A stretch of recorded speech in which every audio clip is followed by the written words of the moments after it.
বাংলাদেশের নুরু পাগলা, ইনি একজন বহুত বড় ভণ্ড ছিলেন। এই ব্যক্তি নিজে বলে কালিমা বানাইছেন, ভিন্ন রূপে কালিমা বানাইছেন, লা ইলাহা ইল্লাল্লাহু মুহাম্মাদুর রাসূলুল্লাহ।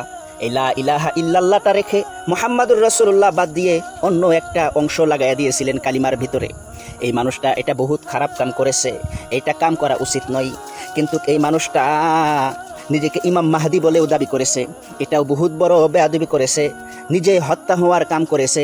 এমন মানুষকে হত্যা করা ইসলামের শরীয়তে জায়েজ দেওয়া হয়েছে।